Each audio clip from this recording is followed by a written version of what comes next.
सत श्री अकाल के पंजाबी कहानी ਵਿੱਚ ਤੁਹਾਡਾ ਨਵਾਂ ਸਵਾਗਤ ਹੈ। ਲੈ ਕੇ ਆਏ ਜੀ ਅੱਜ ਇੱਕ ਹੋਰ ਤੁਹਾਡੇ ਲਈ ਨਵੀਂ ਕਹਾਣੀ। ਮੇਰੇ ਬੇਟੇ ਦੀ ਮੌਤ ਤੋਂ ਬਾਅਦ ਮੇਰੀ ਨੂੰਹ ਨੇ ਨੌਕਰੀ ਕਰਨਾ ਸ਼ੁਰੂ ਕਰ ਦਿੱਤਾ।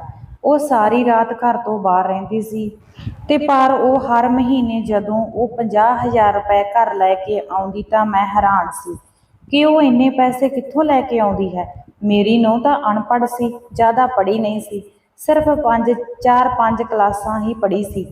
ਫਿਰ ਅਜਿਹੀ ਕਿਹੜੀ ਨੌਕਰੀ ਸੀ ਜਿਹੜੀ ਉਹ ਕਰਦੀ ਸੀ। ਪਰ ਜਦੋਂ ਵੀ ਉਹ ਘਰ ਆਉਂਦੀ ਤਾਂ ਉਸਦੇ ਕੱਪੜੇ ਬਹੁਤ ਬੁਰੀ ਹਾਲਤ ਵਿੱਚ ਹੁੰਦੇ ਸੀ ਤੇ ਉਸਦੀ ਹਾਲਤ ਵੀ ਦੇਖਣ ਯੋਗ ਨਹੀਂ ਸੀ ਹੁੰਦੀ। ਮੈਨੂੰ ਆਪਣੀ ਨੂੰਹ ਤੇ ਸ਼ੱਕ ਸੀ ਤਾਂ ਮੈਂ ਇੱਕ ਦਿਨ ਸੋਚਿਆ ਕਿ ਕਿਉਂ ਨਾ ਉਸਦਾ ਪਿੱਛਾ ਕਰਾਂ। ਮੈਂ ਜਦੋਂ ਉਸਦੇ ਪਿੱਛਾ ਕਰਿਆ ਤਾਂ ਮੈਂ ਜੋ ਦੇਖਿਆ ਉਸਨੂੰ ਦੇਖ ਕੇ ਤਾਂ ਮੇਰੀ ਰੂਹ ਕੰਬ ਗਈ। ਮੇਰਾ ਇੱਕ ਹੀ ਬੇਟਾ ਸੀ ਤੇ ਉਸਦਾ ਵਿਆਹ ਮੈਂ ਬਹੁਤ ਹੀ ਧੂਮ-ਧਾਮ ਅਤੇ ਚਾਵਾਂ ਲਾਡਾਂ ਨਾਲ ਕਰਿਆ ਸੀ। ਮੇਰੇ ਪਤੀ ਦੀ ਮੌਤ ਤੋਂ ਬਾਅਦ ਮੈਂ ਆਪਣੇ ਬੇਟੇ ਨੂੰ ਬਹੁਤ ਮਿਹਨਤ ਨਾਲ ਬਹੁਤ ਪੜ੍ਹਾਇਆ ਲਿਖਾਇਆ ਸੀ, ਪਰ ਕਿਸਮਤ ਨੂੰ ਤਾਂ ਹੋਰ ਹੀ ਮਨਜ਼ੂਰ ਸੀ। ਇਸ ਦਾ ਤਾਂ ਮੈਂ ਕਦੇ ਵੀ ਨਹੀਂ ਸੀ ਸੋਚਿਆ ਕਿ ਮੇਰੇ ਨਾਲ ਇਸ ਤਰ੍ਹਾਂ ਹੋਵੇਗਾ। ਇੱਕ ਦਿਨ ਅਚਾਨਕ ਬਿਜਲੀ ਲੱਗਣ ਕਰਕੇ ਮੇਰੇ ਬੇਟੇ ਦੀ ਉਸੇ ਵਕਤ ਹੀ ਮੌਤ ਹੋ ਗਈ। ਉਸ ਦੀ ਹਾਲਤ ਬਹੁਤ ਜ਼ਿਆਦਾ ਖਰਾਬ ਹੋ ਗਈ ਸੀ ਤੇ 3 ਦਿਨ ਹਸਪਤਾਲ ਰੱਖਣ ਤੋਂ ਬਾਅਦ ਵੀ ਉਹ ਬਚ ਨਾ ਸਕਿਆ। ਮੈਂ ਤਾਂ ਉਸ ਸਮੇਂ ਉਸ ਟਾਈਮ ਹੀ ਟੁੱਟ ਗਈ ਸੀ ਕਿਉਂਕਿ ਮੇਰਾ ਇਹ ਇਕਲੌਤਾ ਪੁੱਤ ਸੀ। ਉਹੀ ਮੇਰੇ ਜਿਉਣ ਦਾ ਸਹਾਰਾ ਸੀ। ਉਸ ਨਾਲ ਹੀ ਮੇਰੀਆਂ ਆਸਾਂ ਉਮੀਦਾਂ ਜੁੜੀਆਂ ਸੀ। ਉਸ ਨੂੰ ਦੇਖ ਕੇ ਹੀ ਮੇਰੇ ਸੀਨੇ ਵਿੱਚ ਠੰਡ ਪੈਂਦੀ ਸੀ। ਮੇਰੇ ਬੇਟੇ ਦੀ ਮੌਤ ਨੇ ਤਾਂ ਮੈਨੂੰ ਤੋੜ ਕੇ ਹੀ ਰੱਖ ਦਿੱਤਾ ਸੀ। ਜਦੋਂ ਮੇਰੇ ਪੁੱਤ ਦੀ ਮੌਤ ਹੋਈ ਤਾਂ ਉਸ ਤੋਂ ਬਾਅਦ ਮੈਂ ਮੰਜੇ ਤੇ ਹੀ ਪੈ ਗਈ ਤੇ ਮੈਨੂੰ ਤਾਂ ਬਿਮਾਰੀਆਂ ਨੇ ਹੀ ਘੇਰ ਲਿਆ। ਮੇਰੇ ਤੋਂ ਉੱਠਿਆ ਨਹੀਂ ਸੀ ਜਾਂਦਾ। ਉਧਰ ਮੇਰੀ ਨੂੰਹ ਦਾ ਵੀ ਬੁਰਾ ਹਾਲ ਸੀ ਕਿਉਂਕਿ ਉਸਦੇ ਵਿਆਹ ਹੋਏ ਨੂੰ ਹਜੇ 1.5 ਸਾਲ ਹੀ ਹੋਇਆ ਸੀ ਕਿ ਉਹ ਵੀ ਸਾਰਾ ਦਿਨ ਰੋਂਦੀ ਰਹਿੰਦੀ। ਮੇਰੇ ਤੋਂ ਉਸਦੀ ਹਾਲਤ ਦੇਖੀ ਨਹੀਂ ਸੀ ਜਾਂਦੀ। ਮੈਨੂੰ ਤਾਂ ਇਸ ਤਰ੍ਹਾਂ ਲੱਗਦਾ ਸੀ ਕਿ ਮੇਰੇ ਨਾਲੋਂ ਵੱਧ ਦੁੱਖ ਉਸ ਨੂੰ ਹੈ ਕਿਉਂਕਿ ਮੇਰੀ ਤਾਂ ਉਮਰ ਲੰਘ ਚੁੱਕੀ ਸੀ ਅਤੇ ਮੇਰੀ ਨੂੰਹ ਦੀ ਤਾਂ ਅੱਜ ਨਵੀਂ ਜ਼ਿੰਦਗੀ ਦੀ ਸ਼ੁਰੂਆਤ ਸੀ। ਮੈਨੂੰ ਪ੍ਰਮਾਤਮਾ ਨੇ ਪੋਤੇ ਦੀ ਦਾਤ ਜ਼ਰੂਰ ਬਖਸ਼ੀ ਸੀ, ਪਰ ਉਸ ਨੂੰ ਦੇਖ ਕੇ ਵੀ ਮੇਰੀਆਂ ਆਂਦਰਾਂ ਮੱਚਦੀਆਂ ਸੀ ਕਿਉਂਕਿ ਜਦੋਂ ਵੀ ਮੈਂ ਆਪਣੇ ਪੋਤੇ ਨੂੰ ਦੇਖਦੀ ਤਾਂ ਮੈਨੂੰ ਮਹਿਸੂਸ ਹੁੰਦਾ ਕਿ ਕਿਵੇਂ ਉਹ ਆਪਣੀ ਸਾਰੀ ਜ਼ਿੰਦਗੀ ਬਿਨਾਂ ਬਾਪ ਦੇ ਕੱਟੇਗਾ। ਉਸ ਦੇ ਇੱਕ ਪਰਮਾਤਮਾ ਨੇ ਉਸ ਦਾ ਨੂੰ ਜਨਮ ਦੇ ਦਿੱਤਾ ਤੇ ਕੁਝ ਮਹੀਨਿਆਂ ਬਾਅਦ ਹੀ ਉਹ ਲਾਵਾਰਸ ਹੋ ਗਿਆ ਸੀ। ਉਸ ਨੂੰ ਇੱਕ ਬਾਪ ਦਾ ਪਿਆਰ ਨਹੀਂ ਸੀ ਮਿਲਿਆ। ਮੇਰੇ ਲਈ ਤਾਂ ਇੱਕ ਤੋਂ ਵੱਧ ਇੱਕ ਦੁੱਖ ਖੜਾ ਸੀ। ਜਦੋਂ ਮੈਂ ਆਪਣੀ ਨੂੰਹ ਨੂੰ ਦੇਖਦੀ ਤਾਂ ਮੈਨੂੰ ਇਸ ਤਰ੍ਹਾਂ ਲੱਗਦਾ ਕਿ ਮੇਰੇ ਸਾਹਮਣੇ ਮੇਰੀ ਜਵਾਨੀ ਦੀ ਕਹਾਣੀ ਫਿਰ ਦੁਬਾਰਾ ਸ਼ੁਰੂ ਹੋ ਗਈ। ਜਦੋਂ ਵੀ ਮੈਂ ਆਪਣੀ ਨੂੰਹ ਦੀ ਰੋਂਦੀ ਹਾਲ ਦੇਖਦੀ ਤਾਂ ਮੈਨੂੰ ਵੀ ਆਪਣਾ ਵਕਤ ਯਾਦ ਆ ਜਾਂਦਾ ਕਿ ਕਿਸਮਤ ਨੇ ਸਾਨੂੰ ਫਿਰ ਉਸੇ ਮੋੜ ਤੇ ਲਿਆ ਕੇ ਖੜਾ ਕਰ ਦਿੱਤਾ। ਜਦੋਂ ਮੈਂ ਆਪਣੇ ਪੋਤੇ ਦਾ ਮਾਸੂਮ ਚਿਹਰਾ ਦੇਖਦੀ ਤਾਂ ਮੈਨੂੰ ਇਸ ਤਰ੍ਹਾਂ ਲੱਗਦਾ ਕਿ ਜਿਵੇਂ ਮੇਰਾ ਬੇਟਾ ਆਪਣੇ ਬਾਪ ਦੇ ਬਿਨਾਂ ਪਿਆਰ ਤੋਂ ਵਾਂਝਾ ਸੀ, ਉਸੇ ਤਰ੍ਹਾਂ ਹੀ ਮੇਰੇ ਪੋਤੇ ਨਾਲ ਹੋਇਆ। ਮੇਰੇ ਹੱਥਾਂ ਵਿੱਚ ਤਾਂ ਕੁਝ ਵੀ ਨਹੀਂ ਸੀ, ਬਸ ਸਿਰਫ ਇੱਕ ਦੁੱਖ ਸੀ ਜੋ ਕਦੇ ਵੀ ਨਾ ਖਤਮ ਹੋਣ ਵਾਲਾ ਸੀ। ਇਹੀ ਦੁੱਖ ਮੈਨੂੰ ਅੰਦਰੋਂ ਅੰਦਰੀ ਖਾ ਰਿਹਾ ਸੀ ਤੇ ਮੇਰੀ ਸਿਹਤ ਠੀਕ ਹੋਣ ਦਾ ਨਾਮ ਨਹੀਂ ਸੀ ਲੈ ਰਹੀ।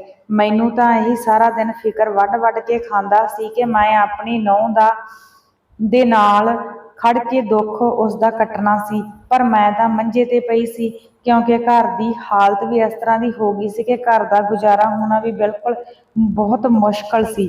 ਜੇਕਰ ਮੈਂ ਠੀਕ ਹੁੰਦੀ ਤਾਂ ਮੈਂ ਕੋਈ ਬਾਹਰੋਂ ਕੰਮ ਧੰਦਾ ਕਰਕੇ 4 ਪੈਸੇ ਕਮਾ ਲੈਂਦੀ। ਸਾਰੀਆਂ ਜ਼ਿੰਮੇਵਾਰੀਆਂ ਦਾ ਬੋਝ ਮੇਰੀ ਨੂੰਹ ਦੇ ਮੋਢਿਆਂ ਤੇ ਸੀ।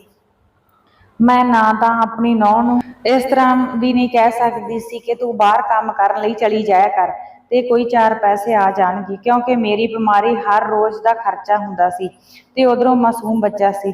ਹੁਣ ਤਾਂ ਸਾਨੂੰ 2 ਟਾਈਮ ਦੀ ਰੋਟੀ ਦਾ ਫਿਕਰ ਸੀ ਕਿਉਂਕਿ ਜੋ ਵਕਤ ਮੇਰੀ ਨੂੰਹ ਤੇ ਚੱਲ ਰਿਹਾ ਸੀ ਉਸ ਦਾ ਦੁੱਖ ਮੈਂ ਸਮਝ ਸਕਦੀ ਸੀ।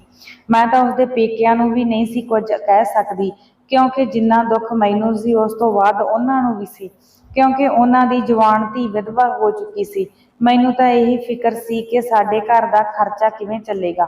ਇੱਕ ਦਿਨ ਮੇਰੇ ਮਨ ਦੇ ਵਿੱਚ ਆਇਆ ਤੇ ਮੈਂ ਮਨ ਵਿੱਚ ਸੋਚਿਆ ਕਿ ਅੱਜ ਮੈਂ ਕੋਈ ਉੱਠ ਕੇ ਕੰਮ ਕਰਾਂਗੀ। ਤਾਂ ਮੈਂ ਹਜੇ 4 ਕੁ ਕਦਮ ਚੱਲੀ ਤਾਂ ਮੈਂ ਅਚਾਨਕ ਹੀ ਡਿੱਗ ਪਈ ਤੇ ਮੇਰੀ ਬਾਂਹ ਤੇ ਸੱਟ ਲੱਗ ਗਈ। ਜਦੋਂ ਮੇਰੀ ਆਵਾਜ਼ ਸੁਣੀ ਤਾਂ ਮੇਰੀ ਨੂੰਹ ਭੱਜ ਕੇ ਆਈ ਤੇ ਮੈਨੂੰ ਕਹਿੰਦੀ, ਮੰਮੀ ਜੀ ਤੁਸੀਂ ਕਿਉਂ ਉੱਠੇ? ਮੇਰਾ ਵੀ ਬਹੁਤ ਫਿਕਰ ਕਰਦੀ ਤੇ ਮੈਨੂੰ ਕਦੇ ਵੀ ਇਕੱਲਾ ਨਹੀਂ ਸੀ ਛੱਡਿਆ। ਮੇਰੀ ਨੂੰਹ ਨੇ ਫਟਾਫਟ ਮੈਨੂੰ ਆ ਕੇ ਚੱਕਿਆ ਤੇ ਮੰਜੇ ਤੇ ਪਾ ਦਿੱਤਾ ਤੇ ਨਾਲ ਹੀ ਸਾਡੇ ਘਰ ਦੇ ਇੱਕ ਡਾਕਟਰ ਰਹਿੰਦਾ ਸੀ, ਉਸ ਡਾਕਟਰ ਦੇ ਘਰ ਚਲੀ ਗਈ। ਜਦੋਂ ਉਹ ਉੱਥੇ ਪਹੁੰਚੀ ਤਾਂ ਡਾਕਟਰ ਬਾਹਰ ਹਸਪੀਟਲ ਲਈ ਜਾਣ ਹੀ ਲੱਗਿਆ ਸੀ ਤਾਂ ਉਹ ਉਸਦੇ ਨਾਲ ਹੀ ਆ ਗਿਆ। ਉਸਨੇ ਮੇਰਾ ਚੈੱਕਅਪ ਕਰਿਆ ਤਾਂ ਮੈਨੂੰ ਕਿਹਾ ਕਿ ਤੁਸੀਂ ਆਰਾਮ ਕਰਿਓ ਤੇ ਤੁਹਾਡੇ ਡੂੰਘੀ ਸੱਟ ਲੱਗੀ ਹੋਈ ਹੈ। ਮੈਂ ਦਵਾਈ ਦੇ ਦੇਵਾਂਗਾ ਜਿਸ ਨਾਲ ਦਰਦ ਜ਼ਰੂਰ ਰੁਕ ਜਾਵੇਗਾ, ਪਰ ਤੁਸੀਂ ਐਕਸਰੇ ਜ਼ਰੂਰ ਕਰਵਾ ਲਿਓ। ਉਹ ਡਾਕਟਰ ਦਾ ਦਵਾਈ ਦੇ ਕੇ ਚਲਾ ਗਿਆ। ਫਿਰ ਮੇਰੀ ਨੂੰਹ ਨੇ ਮੈਨੂੰ ਕਿਹਾ ਕਿ ਮੰਮੀ ਤੁਸੀਂ ਅੱਜ ਹੀ ਮੇਰੇ ਨਾਲ ਸ਼ਹਿਰ ਚੱਲੋ ਅਤੇ ਤੁਹਾਡਾ ਮੈਂ ਸ਼ਹਿਰੋਂ ਡਾਕਟਰ ਤੋਂ ਚੈੱਕ ਕਰਵਾ ਕੇ ਉੱਥੇ ਹੀ ਤੁਹਾਡੇ ਐਕਸਰੇ ਵੀ ਕਰਵਾ ਦੇਵਾਂਗੀ। ਪਰ ਮੈਂ ਆਪਣੀ ਨੂੰਹ ਨੂੰ ਕਿਹਾ ਕਿ ਨਹੀਂ ਬੇਟੇ, ਮੈਂ ਇੱਥੇ ਹੀ ਠੀਕ ਹੋ ਜਾਵਾਂਗੀ, ਕਿਉਂਕਿ ਮੈਨੂੰ ਪਤਾ ਸੀ ਕਿ ਜੇ ਮੈਂ ਸ਼ਹਿਰ ਚਲੀ ਗਈ ਤਾਂ ਪਤਾ ਨਹੀਂ ਕਿੰਨਾ ਕੁ ਖਰਚ ਹੋ ਜਾਵੇਗਾ। ਘਰ ਦੀ ਹਾਲਤ ਤਾਂ ਪਹਿਲਾਂ ਹੀ ਮੰਦੀ ਹੈ। ਮੇਰੀ ਨੂੰਹ ਨੂੰ ਵੀ ਪਤਾ ਸੀ ਕਿ ਮੈਂ ਪੈਸਿਆਂ ਕਰਕੇ ਹੀ ਮਨਾ ਕਰ ਰਹੀ ਹਾਂ। ਉਹ ਮੇਰੇ ਮਨ ਦੀ ਹਰ ਗੱਲ ਬੁੱਝ ਲੈਂਦੀ ਸੀ। ਫਿਰ ਮੇਰੀ ਨੂੰਹ ਨੇ ਕਿਹਾ ਕਿ ਮੰਮੀ ਤੁਸੀਂ ਫਿਕਰ ਨਾ ਕਰੋ, ਤੁਸੀਂ ਮੇਰੇ ਨਾਲ ਚੱਲੋ, ਮੈਂ ਆਪੇ ਹੀ ਪੈਸਿਆਂ ਦਾ ਪ੍ਰਬੰਧ ਕਰ ਲਵਾਂਗੀ। ਮੇਰੀ ਨੂੰਹ ਨੇ ਕਿਹਾ ਕਿ ਮੇਰੇ ਕੋਲ ਕੁਝ ਪੈਸੇ ਪਏ ਆ, ਇਸ ਨਾਲ ਤੁਹਾਡਾ ਇਲਾਜ ਹੋ ਜਾਵੇਗਾ। ਉਸ ਤੋਂ ਬਾਅਦ ਉਸਨੇ ਮੇਰੇ ਕੱਪੜੇ ਬਦਲੇ ਅਤੇ ਮੈਨੂੰ ਆਪਣੇ ਨਾਲ ਹਸਪਤਾਲ ਲੈ ਕੇ ਚਲੀ ਗਈ। ਜਦੋਂ ਅਸੀਂ ਡਾਕਟਰ ਕੋਲ ਗਏ ਤਾਂ ਡਾਕਟਰ ਨੇ ਬਹੁਤ ਸਾਰੇ ਟੈਸਟ ਲਿਖ ਦਿੱਤੇ ਅਤੇ ਨਾਲ ਹੀ ਕਿਹਾ ਕਿ ਤੁਸੀਂ ਇਹ 2 ਐਕਸਰੇ ਵੀ ਜ਼ਰੂਰ ਕਰਵਾ ਲਿਓ। ਮੈਨੂੰ ਤਾਂ ਬਸ ਇਹੀ ਫਿਕਰ ਵੱਢ ਕੇ ਖਾ ਰਿਹਾ ਸੀ ਕਿ ਇਹ ਨਾ ਚਾਹੁੰਦੇ ਹੋਏ ਵੀ ਕਿੰਨਾ ਵੱਡਾ ਖਰਚਾ ਮੇਰੇ ਸਿਰ ਤੇ ਆ ਗਿਆ, ਕਿਉਂਕਿ ਮੈਂ 4 ਪੈਸੇ ਕਮਾਉਣ ਜੋਗੀ ਤਾਂ ਨਹੀਂ ਸੀ। ਉਸ ਤੋਂ ਵੱਧ ਆਪਣੇ ਉੱਪਰ ਖਰਚੇ ਜ਼ਿਆਦਾ ਕਰ ਦਿੱਤੇ। ਉਸ ਤੋਂ ਬਾਅਦ ਅਸੀਂ ਦਵਾਈ ਲੈ ਕੇ ਵਾਪਸ ਆਪਣੇ ਘਰ ਆ ਗਈਆਂ, ਪਰ ਮੈਨੂੰ ਸਮਝ ਨਹੀਂ ਸੀ ਆ ਰਹੀ ਸੀ ਕਿ ਮੇਰੀ ਨੂੰਹ ਨੇ ਇੰਨੇ ਪੈਸੇ ਉਸ ਕੋਲ ਕਿੱਥੋਂ ਆਏ। ਹੁਣ ਸਾਡੇ ਘਰ ਦਾ ਖਰਚਾ ਵੀ ਆਰਾਮ ਨਾਲ ਚੱਲ ਰਿਹਾ ਸੀ, ਕਿਉਂਕਿ ਜਿਸ ਚੀਜ਼ ਦੀ ਵੀ ਲੋੜ ਹੁੰਦੀ ਸੀ ਮੇਰੀ ਨੂੰਹ ਲੈ ਆਉਂਦੀ ਸੀ, ਪਰ ਮੈਨੂੰ ਸਮਝ ਨਹੀਂ ਆਉਂਦੀ ਸੀ ਕਿ ਇਹ ਪੈਸਾ ਕਿੱਥੋਂ ਆਉਂਦਾ ਹੈ। ਇੱਕ ਦਿਨ ਮੈਂ ਆਪਣੇ ਪੋਤੇ ਨੂੰ ਨਾਲ ਲੈ ਕੇ ਨਾਲ ਦੀ ਦੁਕਾਨ ਤੇ ਚਲੀ ਗਈ। ਉੱਥੇ ਮੈਨੂੰ ਇੱਕ ਸਾਡੀ ਗੁਆਂਢਣ ਮਿਲੀ ਤੇ ਉਹ ਮੇਰੇ ਬੇਟੇ ਦੀ ਮੌਤ ਦਾ ਅਫਸੋਸ ਕਰਨ ਲੱਗੀ। ਪਰ ਜੋ ਗੱਲ ਉਸ ਗੁਆਂਢਣ ਨੇ ਮੈਨੂੰ ਕਹੀ, ਉਸਨੇ ਤਾਂ ਮੇਰੇ ਪੈਰਾਂ ਹੇਠੋਂ ਜ਼ਮੀਨ ਹੀ ਕੱਢ ਦਿੱਤੀ, ਕਿਉਂਕਿ ਉਸਨੇ ਤਾਂ ਸਿਰਫ ਇੰਨਾ ਹੀ ਕਿਹਾ ਸੀ ਕਿ ਤੁਹਾਡੇ ਘਰ ਦਾ ਖਰਚਾ ਕੌਣ ਚੁੱਕ ਰਿਹਾ ਹੈ? ਤੂੰ ਤਾਂ ਬਿਮਾਰ ਹੈ ਤੇ ਤੁਹਾਡੇ ਘਰ ਦਾ ਖਰਚਾ ਤੇਰੀ ਨੂੰਹ ਤਾਂ ਹਜੇ। ਉਹ ਇੰਨਾ ਹੀ ਬੋਲੀ ਸੀ ਕਿ ਅਚਾਨਕ ਹੀ ਉੱਥੇ ਮੇਰੀ ਨੂੰਹ ਆ ਗਈ। ਉਹ ਉੱਥੇ ਹੀ ਚੁੱਪ ਹੋ ਗਈ ਅਤੇ ਕੁਝ ਨਾ ਬੋਲੀ, ਪਰ ਉਸਨੇ ਜੋ ਵੀ ਗੱਲ ਕਹੀ ਮੇਰੇ ਅੰਦਰ ਇੱਕ ਸੂਈ ਵਾਂਗ ਚੁੱਭ ਗਈ। ਮੈਂ ਤਾਂ ਹੁਣ ਹੋਰ ਵੀ ਜ਼ਿਆਦਾ ਪਰੇਸ਼ਾਨ ਹੋ ਗਈ ਸੀ ਕਿ ਉਹ ਕੀ ਕਹਿਣਾ ਚਾਹੁੰਦੀ ਸੀ। ਜਦੋਂ ਉਸ ਔਰਤ ਨੇ ਮੇਰੀ ਨੂੰਹ ਨੂੰ ਦੇਖਿਆ ਤਾਂ ਉਹ ਚੁੱਪਚਾਪ ਆਪਣੇ ਘਰ ਨੂੰ ਚੱਲ ਪਈ ਤੇ ਮੈਂ ਤੇ ਮੇਰੀ ਨੂੰਹ ਵੀ ਆਪਣੇ ਘਰ ਆ ਗਈਆਂ। ਅਗਲੇ ਦਿਨ ਮੈਂ ਆਪਣੇ ਨੂੰਹ ਦੇ ਕਮਰੇ ਵਿੱਚ ਬੈਠੀ ਆਪਣੇ ਪੋਤੇ ਨੂੰ ਖਿਡਾ ਰਹੀ ਸੀ ਤੇ ਮੇਰੀ ਨੂੰਹ ਬਾਜ਼ਾਰ ਗਈ ਸੀ। ਘਰ ਦਾ ਸਮਾਨ ਖਤਮ ਹੋਇਆ ਪਿਆ ਸੀ, ਉਹ ਲੈਣ ਦੇ ਲਈ ਬਾਜ਼ਾਰ ਚਲੀ ਗਈ। ਖੇਡਦੇ ਖੇਡਦੇ ਮੇਰਾ ਪੋਤਾ ਸੌਂ ਗਿਆ ਤੇ ਮੈਂ ਵੀ ਉਸ ਨੂੰ ਨਾਲ ਸਿਰਹਾਣੇ ਦਾ ਆਸਰਾ ਲਗਾ ਕੇ ਸਵਾ ਦਿੱਤਾ। ਜਦੋਂ ਮੈਂ ਉਹ ਸਿਰਹਾਣਾ ਚੁੱਕਿਆ ਤਾਂ ਨੀਚੇ ਉਸਦੇ ਇੱਕ ਲਿਫਾਫਾ ਪਿਆ ਹੋਇਆ ਸੀ। ਮੈਂ ਲਿਫਾਫੇ ਨੂੰ ਖੋਲ੍ਹ ਕੇ ਦੇਖਿਆ ਤਾਂ ਉਸ ਵਿੱਚ ਮੇਰੀਆਂ ਹਸਪਤਾਲ ਦੀਆਂ ਕੁਝ ਰਿਪੋਰਟਾਂ ਅਤੇ ਡਾਕਟਰ ਦਾ ਬਿੱਲ ਸੀ। ਸਿਰਫ ਇੱਕ ਦਿਨ ਹੀ ਮੈਂ ਹਸਪਤਾਲ ਵਿੱਚ ਰੁਕੀ ਸੀ ਤੇ ਮੇਰੇ 15,000 ਰੁਪਏ ਦਾ ਖਰਚਾ ਆ ਗਿਆ ਸੀ। ਮੈਂ ਹੈਰਾਨ ਸੀ ਕਿ ਇੰਨੇ ਪੈਸੇ ਕਿੱਥੋਂ ਆਏ। ਮੈਂ ਹਜੇ ਉਹ ਲਿਫਾਫਾ ਮੇਰੇ ਹੱਥ ਵਿੱਚ ਸੀ ਤੇ ਮੈਨੂੰ ਬਾਹਰੋਂ ਕਿਸੇ ਦੇ ਆਉਣ ਦੀ ਆਵਾਜ਼ ਸੁਣਾਈ ਦਿੱਤੀ। ਮੈਂ ਜਲਦੀ ਉਹ ਲਿਫਾਫਾ ਉਸੇ ਤਰ੍ਹਾਂ ਹੀ ਬੰਨ੍ਹ ਕੇ ਉੱਥੇ ਹੀ ਰੱਖ ਦਿੱਤਾ। ਜਦੋਂ ਗੇਟ ਖੋਲ੍ਹਿਆ ਤਾਂ ਮੇਰੀ ਨੂੰਹ ਘਰ ਆ ਗਈ ਸੀ।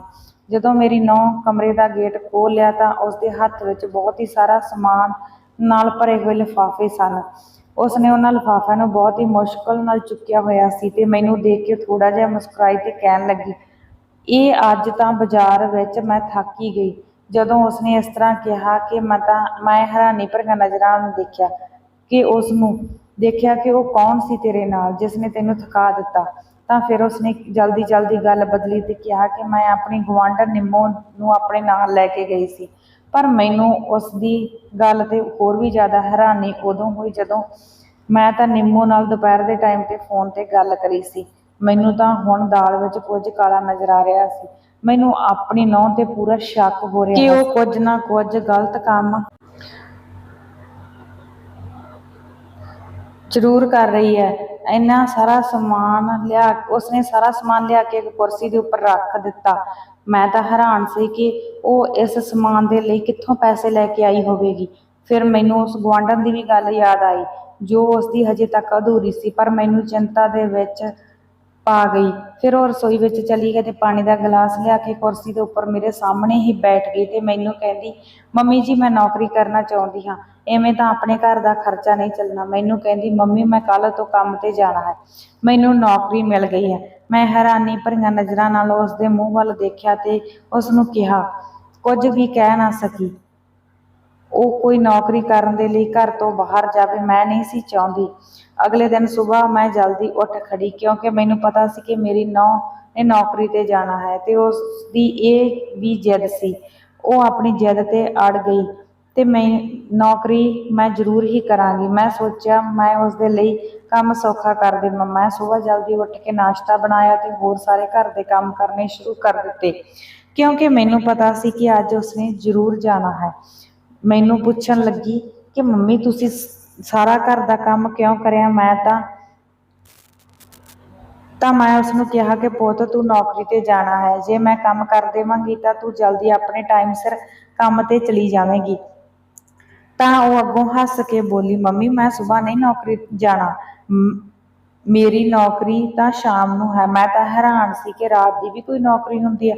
ਔਰਤ ਦੇ ਲਈ ਬਹੁਤ ਜ਼ਿਆਦਾ ਔਖਾ ਵੀ ਹੈ ਤੇ ਬੱਚਾ ਵੀ ਬਹੁਤ ਛੋਟਾ ਸੀ। ਉਹ ਸਾਰੀ ਰਾਤ ਇੱਕ ਬੱਚਾ ਆਪਣੀ ਮਾਂ ਤੋਂ ਬਿਨਾਂ ਕਿਵੇਂ ਰਹੇਗਾ? ਮੇਰੀ ਨੂੰਹ ਨੇ ਨਾਸ਼ਤਾ ਪਾਇਆ ਤੇ ਮੈਨੂੰ ਵੀ ਕਿਹਾ ਕਿ ਮੰਮੀ ਤੁਸੀਂ ਵੀ ਕਮਰੇ ਵਿੱਚ ਆ ਕੇ ਨਾਸ਼ਤਾ ਕਰ ਲਓ। ਮੈਂ ਤਾਂ ਬਹੁਤ ਹੀ ਜ਼ਿਆਦਾ ਪਰੇਸ਼ਾਨ ਸੀ ਕਿ ਇਸ ਅਨਪੜ੍ਹ ਔਰਤ ਨੂੰ ਰਾਤ ਨੂੰ ਕੌਣ ਨੌਕਰੀ ਲਈ ਕੰਮ ਦੇਵੇਗਾ। ਜਿਵੇਂ ਜਿਵੇਂ ਦਿਨ ਗੁਜ਼ਰ ਰਿਹਾ ਸੀ ਮੇਰੀ ਪਰੇਸ਼ਾਨੀ ਵੱਧਦੀ ਜਾ ਰਹੀ ਸੀ। ਜਿਵੇਂ ਹੀ ਸ਼ਾਮ ਹੋਣ ਲੱਗੀ ਤਾਂ ਮੇਰੀ ਨੂੰਹ ਰਾਤ ਦਾ ਖਾਣਾ ਬਣਾਉਣਾ ਸ਼ੁਰੂ ਕਰ ਦਿੱਤਾ।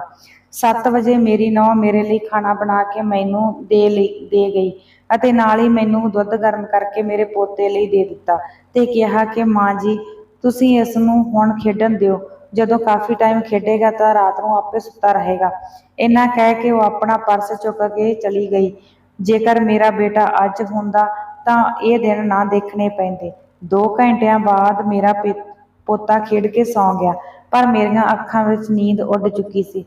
ਮੇਰੇ ਦਿਲ ਨੂੰ ਸਕੂਨ ਨਹੀਂ ਸੀ। ਮੈਨੂੰ ਤਾਂ ਹੌਲ ਪੈ ਰਹੇ ਸੀ ਕਿ ਪਤਾ ਨਹੀਂ ਉਹ ਰਾਤ ਨੂੰ ਕਿੱਥੇ ਕੰਮ ਕਰਨ ਲਈ ਗਈ ਹੋਵੇਗੀ। ਰਾਤ ਦੇ 12 ਵਜੇ ਮੇਰਾ ਪੋਤਾ ਉੱਠਿਆ ਤੇ ਰੋਣ ਲੱਗ ਪਿਆ। ਮੈਂ ਉਸਨੂੰ ਚੁੱਪ ਕਰਾਉਣ ਦੀ ਕੋਸ਼ਿਸ਼ ਕਰੀ, ਪਰ ਉਹ ਚੁੱਪ ਨਾ ਹੋਇਆ। ਫਿਰ ਮੈਂ ਦੁੱਧ ਗਰਮ ਕਰਕੇ ਉਸਨੂੰ ਪਿਲਾਇਆ ਤਾਂ ਉਸਨੇ ਦੁੱਧ ਵੀ ਨਾ ਪੀਤਾ, ਉਹ ਰੋ ਹੀ ਰਿਹਾ ਸੀ। ਇਸ ਵਕਤ ਇੱਕ ਬੱਚੇ ਨੂੰ ਆਪਣੀ ਮਾਂ ਦੀ ਲੋੜ ਸੀ। ਇੱਕ ਬੱਚਾ ਆਪਣੀ ਮਾਂ ਤੋਂ ਬਿਨਾਂ ਸਾਰੀ ਰਾਤ ਨਹੀਂ ਸੀ ਰਹਿ ਸਕਦਾ। ਉਧਰ ਮੇਰਾ ਪੋਤਾ ਰੋ ਰਿਹਾ ਸੀ, ਉਧਰ ਮੇਰੀਆਂ ਅੱਖਾਂ ਵਿੱਚੋਂ ਵੀ ਹੰਝੂ ਨਿਕਲ ਰਹੇ ਸਨ। ਮੈਂ ਆਪਣੀ ਕਿਸਮਤ ਨੂੰ ਕੋਸ ਰਹੀ ਸੀ ਕਿ ਪ੍ਰਮਾਤਮਾ ਨੇ ਮੇਰੀ ਕਿਸਮਤ ਕਿਹੋ ਜਿਹੀ ਲਿਖੀ ਹੈ। ਸਾਰੀ ਉਮਰ ਦੁੱਖਾਂ ਦੇ ਵਿੱਚ ਹੀ ਲੰਘ ਜਾਵੇਗੀ। ਮਾਸੂਮ ਦਾ ਰੋਣਾ ਮੇਥੋਂ ਝੱਲਿਆ ਨਹੀਂ ਸੀ ਜਾ ਰਿਹਾ। ਮੈਨੂੰ ਤਾਂ ਬਸ ਹੁਣ ਦਿਨ ਚੜ੍ਹਨ ਦੀ ਉਡੀਕ ਸੀ ਕਿ ਕਦੋਂ ਦਿਨ ਚੜ੍ਹੇਗਾ ਤੇ ਕਦੋਂ ਮੇਰੀ ਨੂੰਹ ਘਰ ਵਾਪਸ ਆਵੇਗੀ। ਮੇਰੀ ਨਿਗਾਹ ਮੇਨ ਗੇਟ ਤੇ ਸੀ ਕਿ ਕਦੋਂ ਗੇਟ ਖੋਲ੍ਹੇ। ਜਿਵੇਂ ਜਿਵੇਂ ਸੂਰਜ ਚੜ੍ਹ ਰਿਹਾ ਸੀ ਉਵੇਂ ਉਵੇਂ ਮੇਰੀ ਉਡੀਕ ਵੱਧਦੀ ਜਾ ਰਹੀ ਸੀ। ਫਿਰ ਅਚਾਨਕ ਜਦੋਂ ਗੇਟ ਖੁੱਲ੍ਹਿਆ ਤਾਂ ਮੇਰੀ ਨੂੰਹ ਘਰ ਵਾਪਸ ਆਈ ਤਾਂ ਮੇਰੇ ਸਾਹਾਂ ਦੇ ਵਿੱਚ ਸਾਹ ਆਏ। ਉਸਨੂੰ ਦੇਖ ਕੇ ਮੈਂ ਸੁੱਖ ਦਾ ਸਾਹ ਲਿਆ। ਫਿਰ ਮੈਂ ਨਾਸ਼ਤਾ ਬਣਾਉਣ ਚਲੀ ਗਈ। ਜਦੋਂ ਮੈਂ ਨਾਸ਼ਤਾ ਬਣਾ ਲਿਆ ਤਾਂ ਮੈਂ ਆਪਣੀ ਨੂੰਹ ਨੂੰ ਨਾਸ਼ਤਾ ਖਾਣ ਦੇ ਲਈ ਕਿਹਾ ਤਾਂ ਉਸਨੇ ਕਿਹਾ ਕਿ ਮੰਮੀ ਮੈਂ ਥੱਕੀ ਹੋਈ ਹਾਂ। ਉਸਦਾ ਚਿਹਰਾ ਬਹੁਤ ਹੀ ਉਤਰਿਆ ਹੋਇਆ ਸੀ, ਉਹ ਬਹੁਤ ਹੀ ਜ਼ਿਆਦਾ ਉਦਾਸ ਜਿਹੀ ਲੱਗ ਰਹੀ ਸੀ। ਮੈਂ ਸਮਝ ਸਕਦੀ ਸੀ ਕਿ ਸਾਰੀ ਰਾਤ ਉਸਨੇ ਕਿਵੇਂ ਕੱਟੀ ਹੋਵੇਗੀ। ਫਿਰ ਕੁਝ ਟਾਈਮ ਬਾਅਦ ਉਹ ਆਪਣੇ ਕਮਰੇ ਵਿੱਚ ਆਰਾਮ ਕਰਨ ਤੋਂ ਬਾਅਦ ਬਾਹਰ ਆਈ ਅਤੇ ਨਾਸ਼ਤਾ ਖਾਧਾ ਤੇ ਫਿਰ ਆਪਣੇ ਕਮਰੇ ਵਿੱਚ ਜਾ ਕੇ ਸੌਂ ਗਈ। ਸ਼ਾਮ ਨੂੰ ਜਦੋਂ ਸੌਂ ਕੇ ਉੱਠੀ ਤਾਂ ਉਹ ਫਰੈਸ਼ ਹੋ ਕੇ ਮੇਰੇ ਕੋਲ ਆਈ ਅਤੇ ਮੇਰੇ ਕੋਲ ਬੈਠ ਕੇ ਗੱਲਾਂ ਬਾਤਾਂ ਕਰਨ ਲੱਗੀ। ਮੈਂ ਉਸਨੂੰ ਕਿਹਾ ਕਿ ਪੁੱਤ ਦੇਖ, ਜੇ ਤੇਰੀ ਸੁਬਾਹ ਦੀ ਨੌਕਰੀ ਹੋ ਜਾਵੇ ਤਾਂ ਚੰਗਾ ਹੈ। ਉਹ ਜ਼ਿਆਦਾ ਨਾ ਬੋਲੀ, ਉਸਨੇ ਸਿਰਫ ਇੰਨਾ ਹੀ ਕਿਹਾ ਕਿ ਕੁਝ ਦਿਨਾਂ ਦੀ ਗੱਲ ਹੈ, ਫਿਰ ਸੁਬਾਹ ਦੀ ਹੀ ਨੌਕਰੀ ਹੋ ਜਾਵੇਗੀ, ਪਰ ਅਜੇ ਤੱਕ ਕੁਝ ਨਹੀਂ ਕਹਿ ਸਕਦੀ। ਐਵੇਂ ਦਿਨ ਲੰਘਦੇ ਗਏ ਤੇ ਫਿਰ ਇੱਕ ਦਿਨ ਅਚਾਨਕ ਜਦੋਂ ਸੁਬਾਹ ਹੋਈ ਤਾਂ 7:50 ਹੋ ਚੁੱਕੇ ਸਨ, ਪਰ ਅਜੇ ਤੱਕ ਮੇਰੀ ਨੂੰਹ ਘਰ ਵਾਪਸ ਨਹੀਂ ਸੀ ਆਈ ਕਿਉਂਕਿ ਪਹਿਲਾਂ ਤਾਂ ਉਹ 7 ਵਜੇ ਤਕਰੀਬਨ ਘਰ ਵਾਪਸ ਆ ਜਾਂਦੀ ਸੀ। ਉਹ ਅੱਜ 9 ਵਜੇ ਘਰ ਆਈ ਤੇ ਸਿੱਧਾ ਆਪਣੇ ਕਮਰੇ ਵਿੱਚ ਚਲੀ ਗਈ। ਉਹ ਬਹੁਤ ਹੀ ਥੱਕੀ ਹੋਈ ਲੱਗ ਰਹੀ ਸੀ। ਮੈਂ ਉਸ ਦੇ ਲਈ ਪਾਣੀ ਲਿਆ ਕੇ ਮੈਂ ਜਦੋਂ ਉਸ ਦੇ ਕਮਰੇ ਵਿੱਚ ਚਲੀ ਗਈ ਤਾਂ ਉਸ ਨੂੰ ਮੈਂ ਜਾ ਕੇ ਦੇਖਿਆ ਤਾਂ ਉਹ ਆਪਣੇ ਕਮਰੇ ਵਿੱਚ ਆਪਣੀ ਕਮੀਜ਼ ਨੂੰ ਉੱਪਰ ਚੱਕ ਕੇ ਕੋਈ ਦਵਾਈ ਲਗਾ ਰਹੀ ਸੀ। ਮੈਂ ਤਾਂ ਦੇਖ ਕੇ ਹੈਰਾਨ ਰਹਿ ਗਈ ਕਿ ਉਸ ਦੇ ਸਰੀਰ ਉੱਪਰ ਇੰਨੇ ਜ਼ਖਮ ਕਿਵੇਂ। ਮੇਰੀ ਤਾਂ ਪੈਰਾਂ ਹੇਠੋਂ ਜ਼ਮੀਨ ਨਿਕਲ ਗਈ। ਜਦੋਂ ਮੇਰੀ ਨੂੰਹ ਨੂੰ ਪਤਾ ਲੱਗਿਆ ਕਿ ਮੈਂ ਉਸ ਨੂੰ ਦੇਖ ਲਿਆ ਤਾਂ ਉਹ ਕਹਿਣ ਲੱਗੀ, ਮੰਮੀ ਜੀ ਤੁਸੀਂ ਘਬਰਾਓ ਨਾ, ਇਹ ਤਾਂ ਮੇਰੇ ਕੱਲ ਡਿੱਗਣ ਕਰਕੇ ਸੱਟ ਲੱਗ ਗਈ ਸੀ, ਇਸ ਕਰਕੇ ਜ਼ਖਮ ਹੋਏ ਨੇ। ਮੈਂ ਵੀ ਉਸ ਦੀ ਗੱਲ ਨੂੰ ਮੰਨ ਲਿਆ ਕਿ ਹੋ ਸਕਦਾ ਹੈ ਇੰਝ ਹੀ ਹੋਇਆ ਹੋਵੇ, ਪਰ ਮੇਰਾ ਦਿਲ ਨਹੀਂ ਸੀ ਮੰਨ ਰਿਹਾ। ਦਿਨ ਹੌਲੀ ਹੌਲੀ ਸਾਡੇ ਮੁਹੱਲੇ ਵਿੱਚ ਵੀ ਪਤਾ ਲੱਗਣਾ ਸ਼ੁਰੂ ਹੋ ਗਿਆ ਕਿ ਮੇਰੀ ਨੂੰਹ ਰਾਤ ਨੂੰ ਕੰਮ ਲਈ ਬਾਹਰ ਜਾਂਦੀ ਹੈ। ਜਦੋਂ ਲੋਕ ਮੂੰਹ ਜੋੜ ਗੱਲਾਂ ਕਰਨ ਲੱਗੇ ਤਾਂ ਮੇਰੇ ਕੋਲ ਵੀ ਗੱਲਾਂ ਪਹੁੰਚ ਰਹੀਆਂ ਸਨ ਕਿ ਇਹ ਕਿਵੇਂ ਲੋਕ ਸਾਡੀਆਂ ਗੱਲਾਂ ਬਾਹਰ ਕਰਦੇ ਨੇ। ਇੱਕ ਦਿਨ ਮੈਂ ਸਬਜ਼ੀ ਲੈਣ ਦੇ ਲਈ ਗਲੀ ਵਿੱਚ ਗਈ ਤਾਂ ਨਾਲ ਦੀ ਗੁਆਂਢਣ ਮੈਨੂੰ ਦੇਖ ਕੇ ਹੱਸ ਪਈ ਤੇ ਮੈਨੂੰ ਕਹਿੰਦੀ, ਕਿਵੇਂ ਤੂੰ ਤਾਂ ਅੱਜ ਕੱਲ੍ਹ ਦਿਖਾਈ ਨਹੀਂ ਦੇ ਰਹੀ, ਪਤਾ ਨਹੀਂ ਤੁਸੀਂ ਤਾਂ ਨੂੰਹ ਸੱਸ ਕਿੱਥੇ ਰਹਿੰਦੀਆਂ ਨੇ। ਜਦੋਂ ਉਸਨੇ ਇਸ ਤਰ੍ਹਾਂ ਕਿਹਾ ਤਾਂ ਮੈਨੂੰ ਵੀ ਸਮਝ ਆ ਗਈ ਸੀ ਕਿ ਉਹ ਕਿੱਥੋਂ ਬੋਲ ਰਹੀ ਹੈ। ਫਿਰ ਨਾਲ ਹੀ ਮੈਨੂੰ ਕਹਿੰਦੀ ਕਿ ਤੇਰੀ ਨੂੰਹ ਤਾਂ ਰਾਤ ਨੂੰ ਕਮਾਉਂਦੀ ਹੈ। ਜਦੋਂ ਉਸਨੇ ਇਸ ਤਰ੍ਹਾਂ ਕਿਹਾ ਤਾਂ ਮੇਰਾ ਤਾਂ ਲਹੂ ਪਾਣੀ ਇੱਕ ਹੋ ਗਿਆ। ਮੈਂ ਬਿਨਾਂ ਸਬਜ਼ੀ ਲਏ ਘਰ ਅੰਦਰ ਆ ਗਈ ਅਤੇ ਮੈਂ ਆਪਣੀ ਨੂੰਹ ਨੂੰ ਕਿਹਾ ਕਿ ਪੁੱਤ ਤੂੰ ਇਹ ਨੌਕਰੀ ਛੱਡ ਦੇ, ਲੋਕ ਤਰ੍ਹਾਂ ਤਰ੍ਹਾਂ ਦੀਆਂ ਗੱਲਾਂ ਕਰਦੇ ਨੇ। ਤਾਂ ਮੇਰੀ ਨੂੰਹ ਨੇ ਕਿਹਾ ਕਿ ਮੰਮੀ ਤੁਸੀਂ ਵੀ ਕੋਈ ਕੰਮ ਨਹੀਂ ਕਰ ਸਕਦੇ, ਇਸ ਤਰ੍ਹਾਂ ਤਾਂ ਘਰ ਦਾ ਗੁਜ਼ਾਰਾ ਨਹੀਂ ਚੱਲਣਾ, ਕਿਵੇਂ ਨਾ ਕਿਵੇਂ ਕੋਈ ਨਾ ਕੋਈ ਕੰਮ ਤਾਂ ਜ਼ਰੂਰ ਕਰਨਾ ਹੀ ਪਵੇਗਾ। ਮਸਾਂ ਤਾਂ ਮੈਨੂੰ ਇੰਨੀ ਵਧੀਆ ਤਨਖਾਹ ਵਾਲਾ ਕੰਮ ਮਿਲਿਆ ਹੈ। ਉਸ ਦਿਨ ਰਾਤ ਨੂੰ ਜਦੋਂ ਉਹ ਨੌਕਰੀ ਤੇ ਗਈ ਤਾਂ ਜਦੋਂ ਸੁਬਾਹ ਆਈ ਤਾਂ ਉਸਦੇ ਹੱਥ ਵਿੱਚ ਪੈਸਿਆਂ ਵਾਲਾ ਲਿਫਾਫਾ ਸੀ। ਮੈਂ ਪੈਸੇ ਗਿਣਨਾ ਸ਼ੁਰੂ ਕਰੇ। ਪੈਸੇ ਗਿਣਦੀ ਜਾ ਰਹੀ ਤੇ ਮੇਰੇ ਸਾਹ ਸੁੱਕਦੇ ਜਾ ਰਹੇ ਸਨ। ਪੂਰੇ 50,000 ਰੁਪਈਆ ਸੀ। ਜਦੋਂ ਮੈਂ ਉਸਨੂੰ ਗਿਣ ਕੇ ਕਿਹਾ ਕਿ 50,000 ਨੇ ਤਾਂ ਉਸਨੇ ਸਿਰਫ ਹਾਂ ਵਿੱਚ ਸਿਰ ਹਿਲਾ ਦਿੱਤਾ ਤੇ ਆਪਣੇ ਕਮਰੇ ਵਿੱਚ ਚਲੀ ਗਈ। ਪੈਸਿਆਂ ਵਾਲਾ ਲਿਫਾਫਾ ਮੇਰੇ ਸਾਹਮਣੇ ਹੀ ਪਿਆ ਸੀ। ਮੈਨੂੰ ਵੀ ਸ਼ੱਕ ਸੀ ਕਿ ਕੁਝ ਨਾ ਕੁਝ ਗਲਤ ਹੋ ਰਿਹਾ ਹੈ, ਜਿਵੇਂ ਲੋਕ ਗੱਲਾਂ ਕਰ ਰਹੇ ਆ। ਤਾਂ ਮੇਰੇ ਦਿਮਾਗ ਵਿੱਚ ਵੀ ਬਹੁਤ ਸਾਰੇ ਤਰ੍ਹਾਂ ਦੇ ਸਵਾਲ ਚੱਲ ਰਹੇ ਸਨ। ਇੱਕ ਦਿਨ ਮੈਂ ਆਪਣੀ ਭਤੀਜੀ ਨੂੰ ਘਰ ਬੁਲਾਇਆ ਤੇ ਕਿਹਾ ਕਿ ਤੂੰ 2-3 ਦਿਨਾਂ ਦੇ ਲਈ ਇੱਥੇ ਹੀ ਰਹੀ। ਜਦੋਂ ਮੇਰੀ ਭਤੀਜੀ ਨੂੰ ਮੇਰੀ ਨੂੰਹ ਨੇ ਦੇਖਿਆ ਤਾਂ ਉਸਨੇ ਕਿਹਾ, ਮੰਮੀ ਤੁਸੀਂ ਇਹਨਾਂ ਨੂੰ ਕਿਉਂ ਤੰਗ ਕਰਿਆ, ਮੈਂ ਆਪੇ ਕੰਮ ਕਰ ਲਵਾਂਗੀ। ਤਾਂ ਮੈਂ ਆਪਣੀ ਨੂੰਹ ਨੂੰ ਕਿਹਾ ਕਿ ਮੇਰੇ ਤੋਂ ਰਾਤ ਨੂੰ ਜ਼ਿਆਦਾ ਦੇਰ ਜਾਗਿਆ ਨਹੀਂ ਜਾਂਦਾ, ਬੱਚਾ ਛੋਟਾ ਹੈ ਅਤੇ ਰਾਤ ਨੂੰ ਰੋਂਦਾ ਹੈ, ਮੇਰੇ ਤੋਂ ਉੱਠ ਕੇ ਉਸ ਨੂੰ ਸਵਾਇਆ ਨਹੀਂ ਜਾਂਦਾ ਤੇ ਨਾ ਹੀ ਰਾਤ ਨੂੰ ਮੇਰੇ ਤੋਂ ਸਾਂਭਿਆ ਜਾਂਦਾ ਹੈ। ਇਸ ਲਈ ਕੁਝ ਦਿਨ ਇਹ ਰਹਿ ਲਵੇਗੀ ਤੇ ਮੇਰਾ ਸਰੀਰ ਵੀ ਠੀਕ ਹੋ ਜਾਵੇਗਾ। ਉਸ ਦਿਨ ਮੇਰੀ ਨੂੰਹ ਨੇ ਰਾਤ ਦਾ ਖਾਣਾ ਬਣਾਇਆ ਤੇ ਖਾਣਾ ਖਾਣ ਤੋਂ ਬਾਅਦ ਕੰਮ ਤੇ ਚਲੀ ਗਈ। ਮੈਂ ਆਪਣੇ ਪੋਤੇ ਕੋਲ ਆਪਣੀ ਭਤੀਜੀ ਨੂੰ ਛੱਡਿਆ ਤੇ ਮੈਂ ਵੀ ਆਪਣੀ ਨੂੰਹ ਦੇ ਪਿੱਛੇ ਚੱਲ ਪਈ। ਜਦੋਂ ਮੈਂ ਦੇਖਿਆ ਤਾਂ ਮੇਰੀ ਨੂੰਹ ਅੱਗੇ ਜਾ ਕੇ ਇੱਕ ਕਾਰ ਵਿੱਚ ਬੈਠ ਗਈ। ਮੈਂ ਇੱਕ ਰਿਕਸ਼ੇ ਵਾਲੇ ਨੂੰ ਹੱਥ ਕਰਿਆ ਤੇ ਉਸ ਕਾਰ ਦਾ ਪਿੱਛਾ ਕਰਨ ਲਈ ਕਿਹਾ। ਜਿਸ ਜਗ੍ਹਾ ਕਾਰ ਜਾ ਕੇ ਰੁਕੀ ਸੀ ਮੈਂ ਹੈਰਾਨ ਰਹਿ ਗਈ ਕਿ ਉਹ ਨਾ ਤਾਂ ਕੋਈ ਕਾਰਖਾਨਾ ਸੀ ਤੇ ਨਾ ਹੀ ਕੋਈ ਫੈਕਟਰੀ ਸੀ। ਮੇਰੀ ਨੂੰਹ ਨੇ ਆਪਣੇ ਮੂੰਹ ਨੂੰ ਕੱਪੜੇ ਨਾਲ ਲਪੇਟਿਆ ਹੋਇਆ ਸੀ ਤੇ ਅੱਗੇ ਇੱਕ ਵੱਡੇ ਜਿਹੇ ਮਕਾਨ ਅੰਦਰ ਚਲੀ ਗਈ। ਮੈਂ ਵੀ ਉਸਦੇ ਪਿੱਛੇ ਗਈ ਤਾਂ ਮੈਂ ਦੇਖਿਆ ਤਾਂ ਉਹ ਕੋਈ ਫੈਕਟਰੀ ਜਾਂ ਕੋਈ ਕਾਰਖਾਨਾ ਨਹੀਂ ਸੀ। ਉਹ ਜਿਹੜੀ ਜਗ੍ਹਾ ਸੀ ਉਸ ਨੂੰ ਦੇਖ ਕੇ ਤਾਂ ਮੇਰਾ ਦਿਮਾਗ ਹੀ ਫਟ ਗਿਆ। ਉਹ ਤਾਂ ਇੱਕ ਕੋਠਾ ਸੀ ਜਿੱਥੇ ਮੇਰੀ ਨੂੰਹ ਕਮਾਈ ਦੇ ਲਈ ਜਾਂਦੀ ਸੀ ਤੇ ਉਸਦੀ ਹਾਲਤ ਵੀ ਇਸ ਤਰ੍ਹਾਂ ਹੁੰਦੀ ਸੀ। ਜਦੋਂ ਮੈਂ ਦੇਖਿਆ ਤਾਂ ਮੇਰੀ ਚੀਕ ਨਿਕਲ ਗਈ ਤੇ ਮੈਂ ਥੱਲੇ ਡਿੱਗ ਪਈ। ਮੇਰੀ ਨੂੰਹ ਨੇ ਮੁੜ ਕੇ ਦੇਖਿਆ ਤੇ ਉਹ ਮੇਰੇ ਵੱਲ ਭੱਜੀ ਆਈ ਤੇ ਅੱਧੇ ਘੰਟੇ ਬਾਅਦ ਜਦੋਂ ਮੇਰੇ ਕੋਲ ਹੋਸ਼ ਆਈ ਤਾਂ ਉਹ ਮੇਰੇ ਕੋਲ ਹੀ ਬੈਠੀ ਸੀ। ਮੈਂ ਉਸਦੇ ਅੱਗੇ ਹੱਥ ਜੋੜ ਕੇ ਕਿਹਾ ਕਿ ਪੁੱਤ ਤੂੰ ਇਹ ਧੰਦਾ ਛੱਡ ਦੇ, ਤੈਨੂੰ ਕੀ ਲੋੜ ਸੀ ਇਹ ਕੰਮ ਕਰਨ ਦੀ। ਤਾਂ ਉਸਨੇ ਰੋਂਦੇ ਹੋਏ ਕਿਹਾ ਕਿ ਮੰਮੀ ਮੈਂ ਵੀ ਨਹੀਂ ਚਾਹੁੰਦੀ ਸੀ ਕਿ ਮੈਂ ਇਹ ਕੰਮ ਕਰਾਂ, ਪਰ ਮੈਂ ਵੀ ਮਜਬੂਰ ਹਾਂ। ਜੋ ਖਰਚਾ ਤੁਹਾਡੇ ਪੁੱਤ ਤੇ ਹਸਪਤਾਲ ਦਾ ਆਇਆ ਸੀ, ਜਿਨ੍ਹਾਂ ਤੋਂ ਆਪਾਂ ਪੈਸੇ ਲਏ ਸਨ, ਉਹ ਆਪਣਾ ਘਰ ਲੈਣ ਨੂੰ ਤਿਆਰ ਨੇ, ਕਿਉਂਕਿ ਉਹ ਕਹਿੰਦੇ ਨੇ ਕਿ ਜੇ ਤੁਸੀਂ ਪੈਸੇ ਨਾ ਦਿੱਤੇ ਤਾਂ ਤੁਸੀਂ ਛੇਤੀ ਮਕਾਨ ਖਾਲੀ ਕਰ ਦਿਓ। ਜੇ ਆਪਣੇ ਕੋਲ ਘਰ ਨਾ ਰਿਹਾ ਤਾਂ ਆਪਾਂ ਕਿੱਥੇ ਰਹਾਂਗੀਆਂ। ਮੈਂ ਅਨਪੜ੍ਹ ਹਾਂ ਤੇ ਤੁਸੀਂ ਬਿਮਾਰ ਰਹਿੰਦੇ ਹੋ, ਇਸ ਤਰ੍ਹਾਂ ਤਾਂ ਆਪਣੇ ਘਰ ਦਾ ਗੁਜ਼ਾਰਾ ਨਹੀਂ ਚੱਲਣਾ। ਇਸ ਕਰਕੇ ਮੈਂ ਇਹ ਰਾਹ ਚੁਣਿਆ। ਮੈਂ ਤੁਹਾਡੀ ਬਦਨਾਮੀ ਕਰਵਾਈ ਹੈ, ਮੈਨੂੰ ਮੁਆਫ਼ ਕਰ ਦਿਓ। ਇੱਕ ਦਿਨ ਮੈਂ ਬਾਜ਼ਾਰ ਵਿੱਚ ਸਮਾਨ ਲੈ ਰਹੀ ਸੀ ਤਾਂ ਮੇਰੇ ਕੋਲ ਪੈਸੇ ਨਹੀਂ ਸਨ। ਮੈਂ ਉਸ ਦੁਕਾਨਦਾਰ ਨੂੰ ਕਿਹਾ ਕਿ ਤੁਸੀਂ ਮੈਨੂੰ ਕੁਝ ਸਮਾਨ ਉਧਾਰ ਦੇ ਦਿਓ। ਪਰ ਉਸਨੇ ਕਿਹਾ ਕਿ ਮੈਂ ਉਧਾਰ ਨਹੀਂ ਦੇਵਾਂਗਾ, ਜੇਕਰ ਤੁਹਾਡੇ ਕੋਲ ਪੈਸੇ ਹੈ ਤਾਂ ਤੁਸੀਂ ਸਮਾਨ ਲਓ। ਤਾਂ ਮੇਰੇ ਕੋਲ ਇੱਕ ਔਰਤ ਖੜੀ ਸੀ, ਉਸਨੇ ਕਿਹਾ ਕਿ ਭੈਣ ਤੁਸੀਂ ਸਮਾਨ ਲੈ ਲਓ, ਮੈਂ ਪੈਸੇ ਦੇ ਦੇਵਾਂਗੀ। ਮੈਂ ਉਸ ਤੋਂ ਪੈਸੇ ਨਹੀਂ ਸੀ ਲੈਣਾ ਚਾਹੁੰਦੀ, ਪਰ ਉਸਨੇ ਧੱਕੇ ਨਾਲ ਪੈਸੇ ਦੇ ਦਿੱਤੇ। ਉਹ ਵੀ ਇੱਕ ਮਜਬੂਰ ਬੇਸਹਾਰਾ ਔਰਤ ਸੀ। ਉਸਨੇ ਫਿਰ ਮੈਨੂੰ ਇਸ ਕੋਠੇ ਬਾਰੇ ਦੱਸਿਆ ਤਾਂ ਮੈਂ ਪਹਿਲਾਂ ਤਾਂ ਉਸਨੂੰ ਇਨਕਾਰ ਕਰ ਦਿੱਤਾ। ਫਿਰ ਉਸਨੇ ਕਿਹਾ ਕਿ ਸਿਰਫ ਉੱਥੇ ਨੱਚਣਾ ਹੀ ਹੈ। ਮੈਂ ਫਿਰ ਕੁਝ ਬਿਨਾਂ ਸੋਚੇ ਸਮਝੇ ਹਾਂ ਕਰ ਦਿੱਤੀ। ਜਦੋਂ ਮੈਂ ਉੱਥੇ ਗਈ ਤਾਂ ਮੈਨੂੰ ਨੱਚਣਾ ਨਹੀਂ ਸੀ ਆਉਂਦਾ। ਜਦੋਂ ਸਹੀ ਢੰਗ ਨਾਲ ਮੈਂ ਨੱਚ ਨਹੀਂ ਸੀ ਸਕਦੀ ਤਾਂ ਕੋਠੇ ਵਾਲੀ ਮੈਡਮ ਮੈਨੂੰ ਬੈਲਟਾਂ ਦੇ ਨਾਲ ਕੁੱਟਦੀ ਸੀ। ਇਹ ਉਸਦੇ ਹੀ ਨਿਸ਼ਾਨ ਨੇ। ਤੇ ਉੱਥੇ ਮੈਨੂੰ ਪੈਸੇ ਵੀ ਬਹੁਤ ਜ਼ਿਆਦਾ ਮਿਲਦੇ ਸਨ। ਮੈਂ ਸਿਰਫ ਤੁਹਾਨੂੰ 50,000 ਹੀ ਦਿਖਾਉਂਦੀ ਸੀ, ਪੈਸੇ ਤਾਂ ਮੈਨੂੰ ਵੱਧ ਮਿਲਦੇ ਸਨ। ਹੁਣ ਤੁਸੀਂ ਦੱਸੋ ਕਿ ਮੈਂ ਜੋ ਕੁਝ ਵੀ ਕਰਿਆ ਠੀਕ ਕਰਿਆ ਜਾਂ ਗਲਤ ਕਰਿਆ। ਪਰ ਮੈਂ ਉਸਨੂੰ ਕਿਹਾ ਕਿ ਤੂੰ ਇਸ ਤੋਂ ਬਾਅਦ ਇੱਥੇ ਨਹੀਂ ਆਵੇਂਗੀ, ਚਾਹੇ ਕੁਝ ਵੀ ਹੋ ਜਾਵੇ।